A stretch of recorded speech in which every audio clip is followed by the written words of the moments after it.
তো কাকু দেখেন প্রত্যেকটা কচু গাছের আগে মাথা কেটে ফেলতেছে। তো কেটে ফেলার কারণ হলো গাছটা যদি আপনি লাগান তাহলে হেলে পড়তে পারে, হ্যাঁ, যদি বাতাসে কাত হয়ে যেতে পারে। যার জন্য এটা কেটে লাগালে গাছটা সোজা থাকে, গাছটা সোজা থাকে এবং পরবর্তীতে নতুন নতুন পাতা গজাতে থাকবে। 2-4 দিনের মধ্যেই গাছটা ধরে যায়। আর যদি তার জন্য গাছের পাতাগুলো কেটে দিয়ে তারপর লাগাতে হয়। তো কাকু আমরা আসেন আগে কিছু লাগাই, শুরু করি। ইনিয়ান ওই যে দাওটাও নিয়ান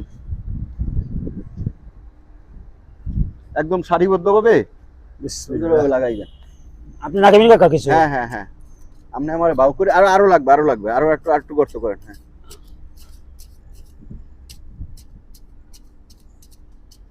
এই যে আমরা কচু গাছ লাগাচ্ছি দেখেন, সুন্দর করে গর্ত করে ঢুকিয়ে দিয়ে মাটি দিয়ে দিয়ে একটু চাপ দিয়ে দিবেন, তাহলেই হবে। কুই গাছগুলো যেন নষ্ট না হয়। না, এই গাছ রাখছি কাকা। কাকু একটু বড় গর্ত লাগবে। আর একটু বড় না? তাহলে এবার দিই একটু হালকা বয়স নেবো, বেশি ই হইলে না ই হয় না কাকা।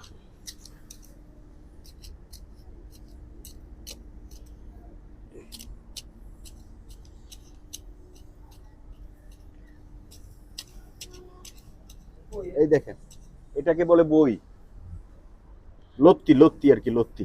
এই লত্তি সহই লাগিয়ে দিলাম, পরবর্তীতে ইনশাল্লাহ আবার হবে। হ্যাঁ হ্যাঁ, তো আপনারা দেখেন, আপনারা সবাই লাগাবেন বাড়িতে, বাড়িতে যাদের জমি আছে, হ্যাঁ, বাড়ির পাশে আশেপাশে সব জায়গায় লাগাবেন। বেশি বেশি কচু খাবেন। কচু শরীরের জন্য, মানবদেহের জন্য যে কতটা উপকারী সেটা আসলে আপনারা ডাক্তারের কাছে জিজ্ঞেস করবেন, দেখবেন যে কচুর কত রকম